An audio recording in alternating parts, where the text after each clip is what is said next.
Haid itu adalah sebuah ujian. Ujian bagi seorang wanita secara zahir maupun secara batin. Secara zahir untuk memberikan suatu ujian dan respon yang akan dirasakan dan ditunjukkan oleh seorang wanita ketika haid.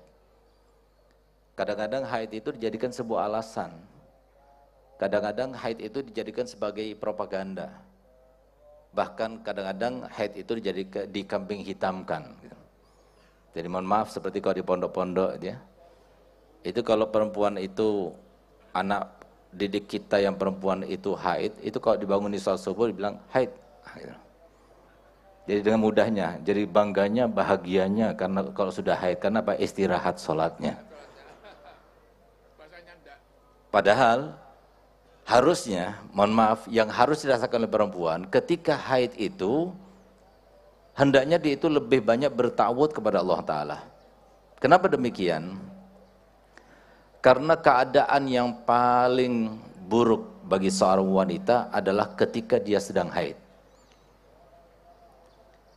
Dikatakan demikian oleh ulama karena apa? Karena pada saat itu dia tidak punya benteng. Salat itu benteng, dan benteng terbesar untuk masuknya haid, masuknya sihir, masuknya teluk, masuknya keburukan-keburukan yang disisipkan oleh setan dan sebagainya, itu adalah salat. Lalu kemudian Al-Quran, tidak ada yang lebih daripada Al-Quran. Lalu kemudian zikir-zikir dan sebagainya, itu semua merupakan sebuah benteng. Ketika haid itu sudah berkurang, salat enggak. Kemudian zikirnya kadang-kadang ditinggalkan, karena biasanya zikir itu dibaca setelah salat. Ini sangat besar pengaruhnya kepada perempuan. Oleh karenanya, kalau boleh kita itu katakan hasil daripada penelitian yang sudah dibuat oleh para pakar di bidangnya, bahwasanya kebanyakan terjadi perselisihan antara suami istri itu terkait dengan haid. Jadi di masa haid, itu terjadi. Karena setannya sedang banyak-banyaknya, besar-besarnya, dengan mudahnya dia itu masuk ke dalam diri seorang wanita.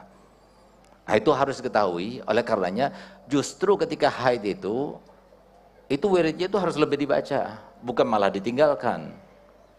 Sebagai ganti daripada sholat, memang di dalam mazhab Imam Syafi'i, sholat itu nggak bisa digantikan. Artinya kalau sudah haid, ya udah, berarti nggak boleh sholat, haram sholat. Tapi dalam mazhab Imam Abi Hanifah, ada amalan sebagai pengganti daripada sholat.